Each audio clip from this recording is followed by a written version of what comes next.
रमजान में दिन को जिमा करने की सख्त ममानियत का बयान।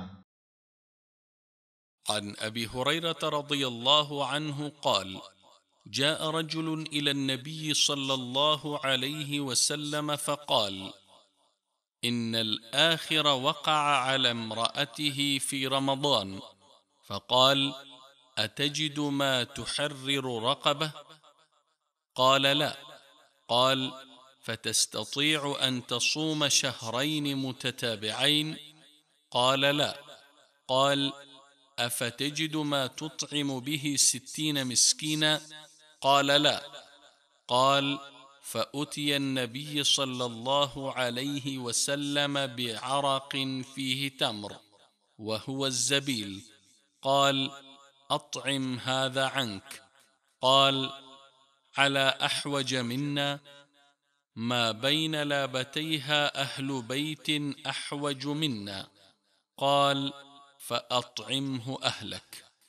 सही बुखारी हदीस नंबर 1937 और सही मुस्लिम हदीस नंबर 1111। हजरत अबू हुरैरा रज़ियल्लाहु अन्हु ने बयान किया कि एक शख्स नबी करीम सल्लल्लाहु अलैहि वसल्लम की खिदमत में हाजिर हुआ और अर्ज की कि ये बदनसीब रमजान में अपनी बीवी से जिमा कर बैठा है। आप सल्लल्लाहु अलैहि वसल्लम ने दरियाफ्त फरमाया, क्या तुम्हारे पास इतनी ताकत नहीं है कि एक गुलाम आजाद कर सको? उसने कहा कि नहीं। आप सल्लल्लाहु अलैहि वसल्लम ने फिर दरियाफ्त फरमाया, क्या तुम पे दर पे 2 महीने के रोजे रख सकते हो? उसने कहा कि नहीं। आप सल्लल्लाहु अलैहि वसल्लम ने फिर दरियाफ्त फरमाया, क्या तुम्हारे अंदर इतनी कुव्वत है कि 60 मस्कीनों को खाना खिला सको? अब भी उसका जवाब नफी में था। रावी ने बयान किया, नबी करीम सल्लल्लाहु अलैहि वसल्लम की खिदमत में एक थैला लाया गया जिसमें खजूरें थी। अर्क जंबील को कहते हैं। आन हजरत सल्लल्लाहु अलैहि वसल्लम ने फरमाया कि इसे ले जा और अपनी तरफ से मोहताजों को खिला दे।